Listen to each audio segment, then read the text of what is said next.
So recently we went on a little safari to the local Best Buy, and this Best Buy has kind of a quiet corner where people don't always explore to the back, and they tend to get some good NECA figures that actually stay in pretty good shape, unlike the ones I find at Target. And then also a lot of really good, 4K releases. Here, let's go through the steelbooks 4Ks first, and just the physical media in general. We could end with the NECA because it's kind of pertinent.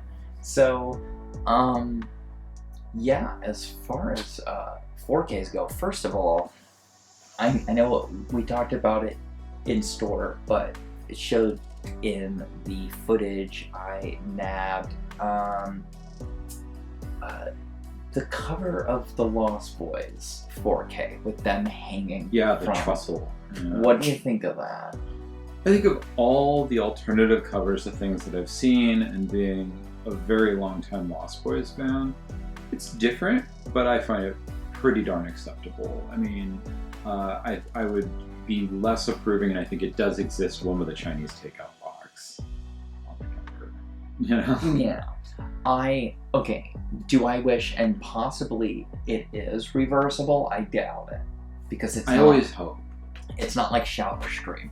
I would hope it's reversible, and you got the new blue artwork of them hanging there off the bridge, the trestle, as you say. Yeah.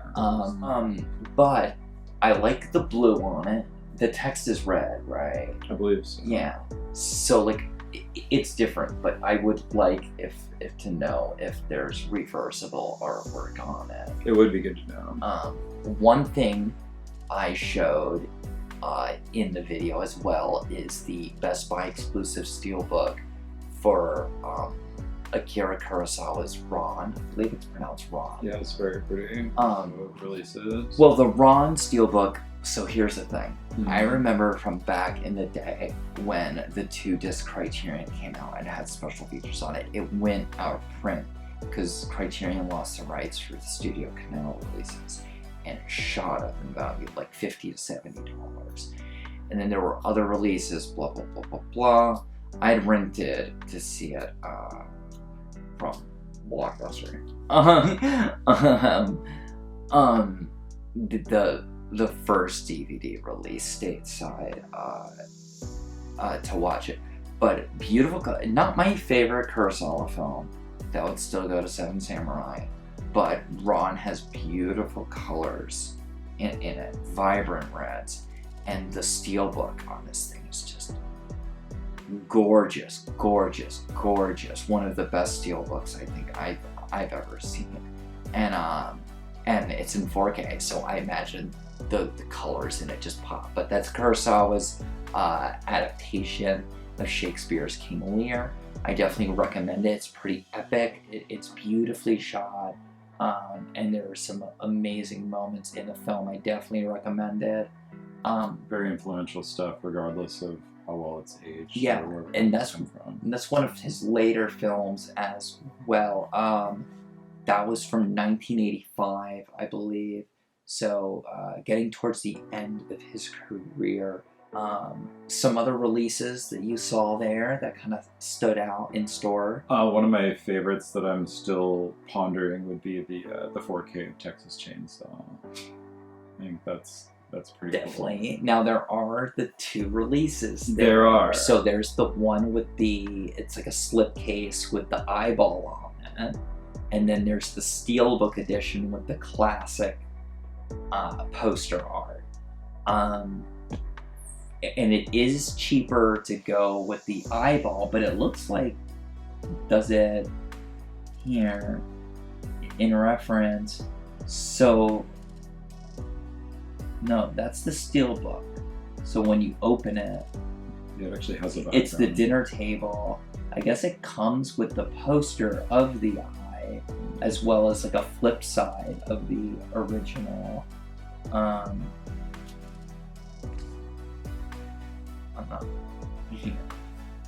If we want to do that. I don't think so either, but there you go. That's the Steelbook though. So it looks like it comes with the poster, But then, wait, no, I mean... Oh, and then there's the black one. So that's the steelbook, and then this is the actual... So that's $28.99, and you get the poster, the internal art of the dinner table sequence, and a reversible poster of the original and the new artwork. But then for cheaper, for $22.99, you just get the standard 4K with the new eyeball slip, with the original artwork as the... So basically, you're asking yourself, do you want the steel and with the original art and with the poster, or do you want the slip with it underneath? That's what, and are you willing to pay an extra $5 for it? Which actually leads, look how much that cost, a 4-disc, but it's just Blu-rays to get all the special features. It's ridiculous. Yeah. When actually, I'm pretty sure they're all on that second disc. They kind of did that with some of the releases. Like, I almost got this one at one point for a pretty good price, and then someone, a YouTuber, actually kind of talked me out of it, where he was saying, like, it's not worth it. And the Black Maria edition, yeah. Yeah, and then he was just like, you can buy all the same features for like half the price, and like, you know, and he was like, it would have made more sense if it was the pickup truck or the van. Like, why is it going to be the semi truck from the very end? And it's like, I guess to fit everything in, but yeah, there's not that much to fit in there. But it's only in the film for 2 minutes. Exactly, the van would have been much more. Yes, definitely. Have the blood smeared on the side. So it's a 12 by 18 poster that the steelbook comes with, is what it looks like here. But yeah, I'm pretty sure the film is only on the 4K disc. It's not on the Blu-ray disc. We still need to get... I used to be 4K, and then I moved twice within the last 2 years and lost my 4K capabilities, so we'll get there. We're gonna be back up and running in 4K soon. But that leads me to what we discussed earlier, the House of Thousand Corpses. House of a Thousand Corpses release. Which is, it's now, it's 25th? Is that what it is? Sounds about right, yeah. I think yes, because then I would have been something like that. Or maybe it's, no, it's 20th? It's 20th, because it was filmed and it was right. Released in 2003. Yes, yeah, even though it was shot in like 98, 99 or something. Yeah, it took a little while. Yeah, well, that was a whole thing. But, okay, so Best Buy also has both, and the Steelbook is only exclusive to Best Buy, and it's cheaper. It's actually the cheapest version to buy it. It's the Dr. Satan. Because the box set, I checked on Amazon, it's the only edition available outside of Best Buy, is the more expensive box set. And here's the thing. I like the artwork on the box. So there's the expensive of the, yeah. So you may have to hit the screen to get it to focus nicely. Yeah. Okay, so yeah, you get a bunch of stuff there. Yeah. And then, and that's how much? $34.99. That's $35. But then for $21.99, yeah, you can get the Dr. Satan. The Dr. Satan Steelbook, which has really cool, fun interior artwork. It's got all the same special features. Nifty slipcase. And it's literally $13. It's literally a third cheaper. It is. Now this is not 4K. They've still not made customer images. They still haven't made a 4K transfer. That's what it looks like on the inside. Now the discs are different artwork. I think one set has a better... I think the artwork on the first disc of the box set has cooler artwork, but the second disc artwork is better on the Steelbook, so it's a draw for me there. So it basically comes down to price, because basically the box set of the 20th, it comes with new art cards, which I'm not gonna dig on anyone's artwork. It's just different. Yeah. It's a different style. I haven't shown you them yet. I don't exactly vibe with it totally. On the back of them are little script notes. Yeah, I've seen it in the picture. Yeah, which is cool. And then there's a glossy booklet, but no info. It's just behind the scenes photos. Oh, okay. And it comes with a little poster that's again in that newer art style. Right, and which actually even has like, Rob Zombie. Yeah, and it's like I'm not bagging on anyone's art. I think it's cool art.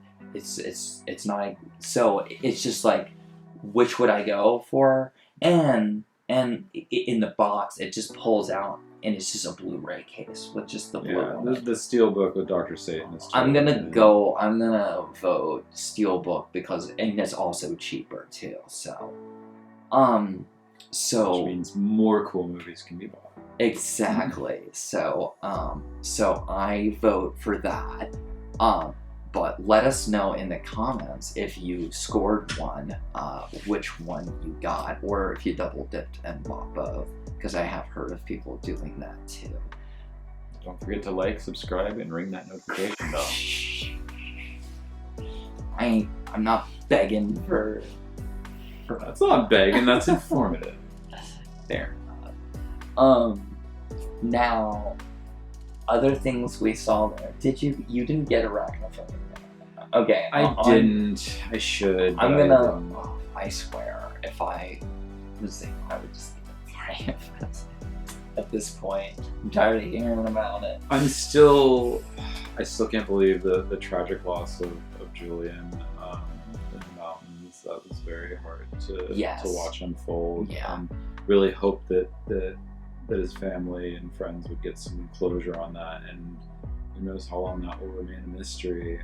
Other than that, Jeff Daniels has not done any films quite in that vein in a very long time. He's got a great John Goodman performance. Yeah. Arachnophobia is just like of the time, and it's a fun one, and it's an exaggerated movie. I mean, obviously spiders are interesting and are formidable, but yeah, that one definitely made me a little afraid of spiders for a while when I was a kid, especially the scenes in the house where it was things like the girl washing her hair and she like accidentally grabs the spider web and never notices, or when John Goodman comes in to inspect the house and reaches behind the toilet and just like inches away. It's like, just great stuff. Yes, I definitely like what messed me up was just the old man putting his slippers on. And just keeling over dead.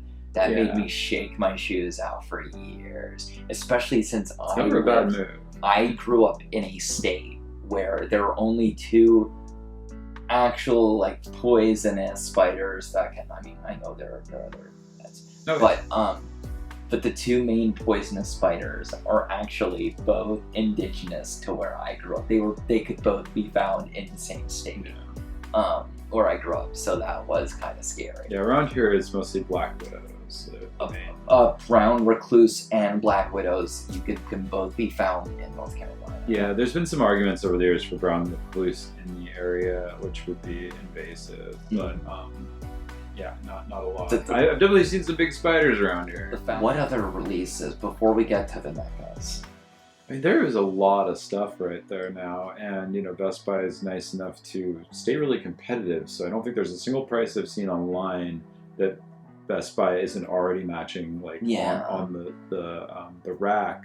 But at the same time, they do have some price matching and stuff like that. Other things that I was looking at, I mean, there's real quick, you did score a copy of the theatrical cut of Empire Records. I think it's funny because I remember when the alternate version came out, the remix version. Yeah. And I guess enough people didn't like it for them to start putting out the Blu-ray of the theatrical cut. It needed to be done. If you've seen that movie in its original presentation enough, I mean, it's nice to have some alternate footage, but it does change a lot of the impact of some of the interactions and the characters.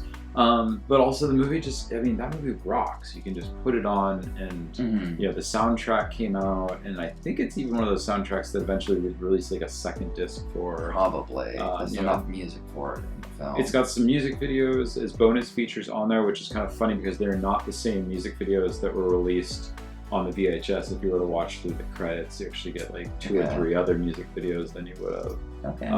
But that's a good one, and introduced the world to some young talent that since then we've seen in other places. But a lot of people, that was the first time that they saw people like Renee Zellweger or Liv Tyler. Yeah.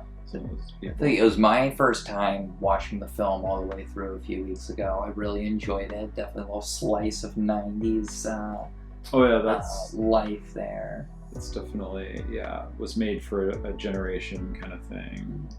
One thing that I also grabbed footage of was the Scream Factory of Return of the Living Dead. Yes. And specifically, I grabbed that footage because it has a more yellow vintage tone. Right, you were pointing that out when we were there. And I think it's really cool. I think it's really neat. It gives a unique tone to it. That thing is chock full of special features. So definitely not my favorite zombie film, but I do enjoy it quite a bit. And it's actually grown on me quite a lot over the years. It does that, and it is definitely a counterpoint considering the history that we have with Night of the Living Dead and the fact that we did not do a good job apparently with copyright, and this is what happens. And it's a testament to the history of filmmaking, of where things can spin off, and the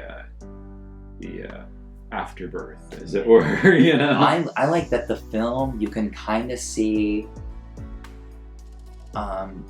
it's like slightly lower budget. It's still a low budget. Yeah. But like while watching it, I can tell it's like, okay, so this is probably like how you were doing this with your schedule and all sorts of stuff.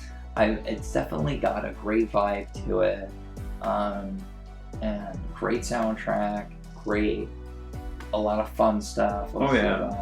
Trash. Trash is old Linnea Quigley's dance in the cemetery is classic. Oh yeah. And then when she turns into like a vampire zombie, basically, like. I mean, the concept of zombies that could actually tell you more about what they were experiencing, and you could hear their mindset. It wasn't just this constant silent or kind of pursuit. I believe the entire idea of saying brains is actually from that film. It is.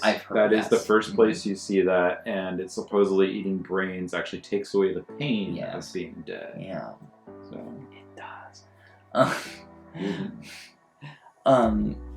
What else did we see physical media wise? There's like a new steelbook of like Crank. By Jason Statham. I'd like to see a Crank 2 steelbook out there. I really dig that film. It's very wacky.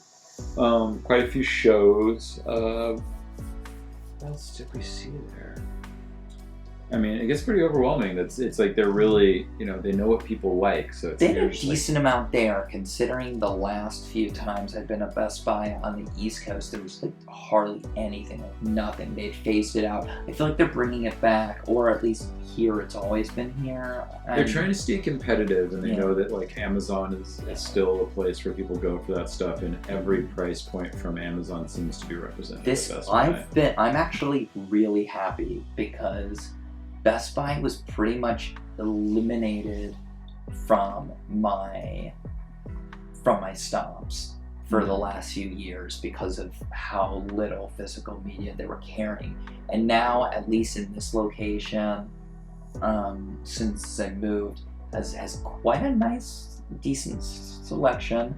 The Highlander. That was a good 4K. one. 2 different versions of that. Do you like this? So they have the slipcase and they have a steelbook, and I feel like that's a tough one. Oh no, they're both cool, and I like the blue metallic slip.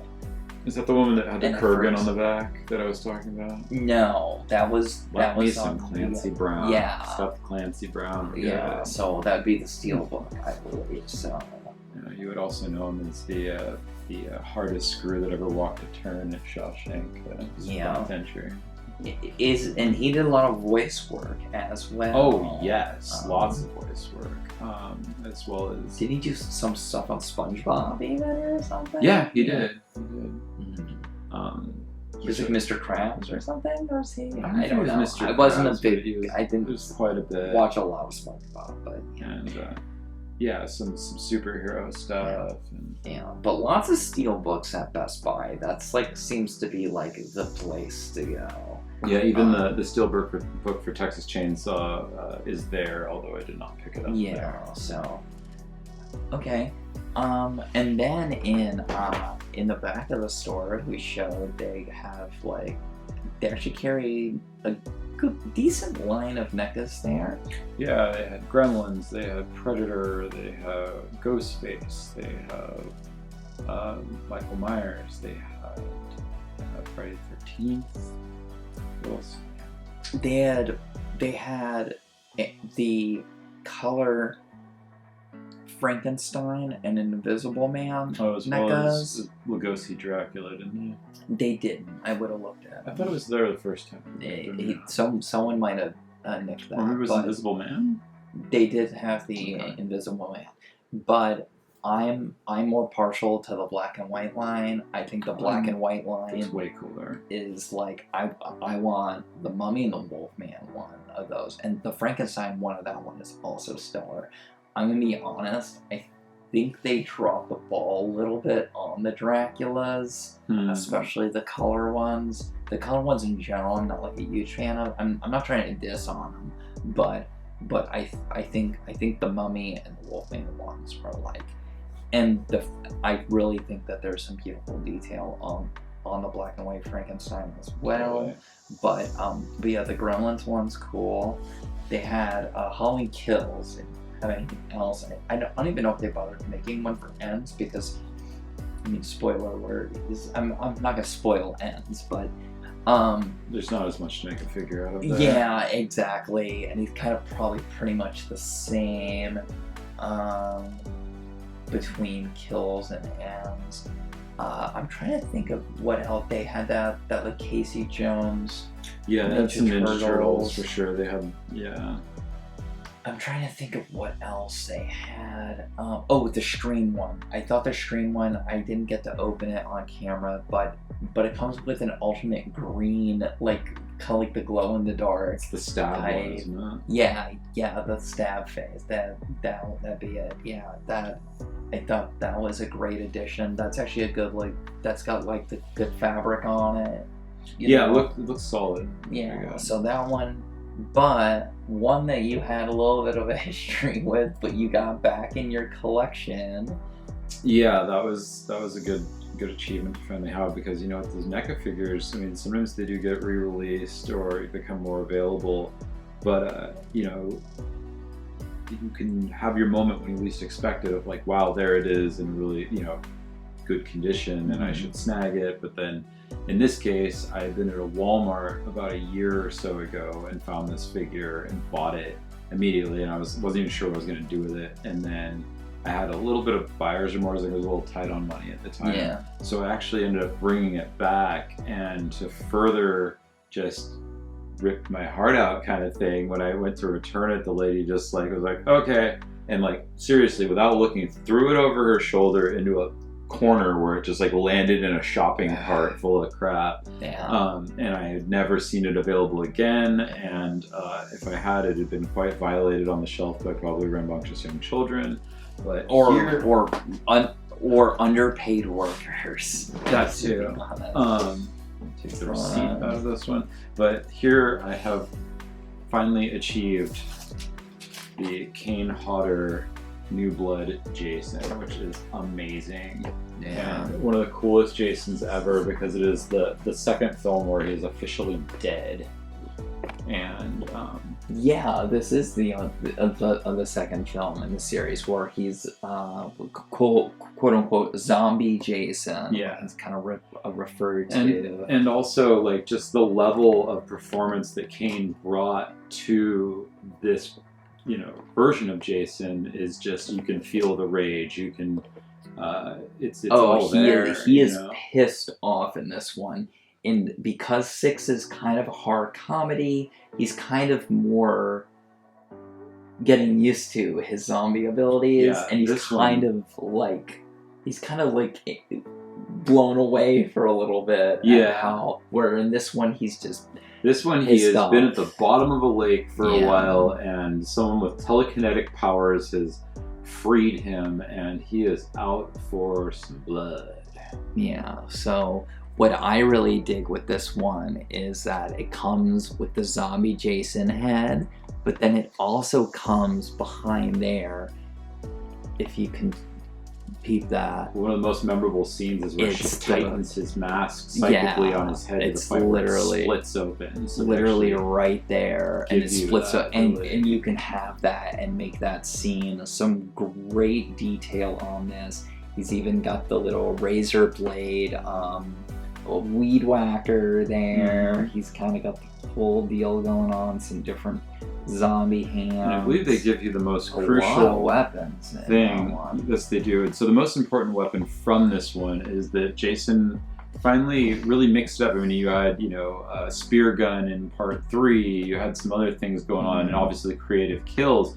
But in this one, we got the biggest tent stake you've ever seen in your life, and he definitely uses that thing a bit. Oh wow! I didn't even notice it in there, and it's got the blood on it. Yeah, and that's even used as like a taunting device. Yeah, where it's stabbed through part of the porch, and then then the psychiatrist gaslights her by removing it. Yeah. And and other than that, the weed whacker kill is just that's legendary. So I'm very happy to finally have this. This will go with my other couple of Jason figures. Yeah, very cool. Very cool. So that was our trip to Best Buy, and there may be many more in the future. So thank you for tuning in, and if you've scored anything cool lately there, let us know. So until next time, bye. Take care.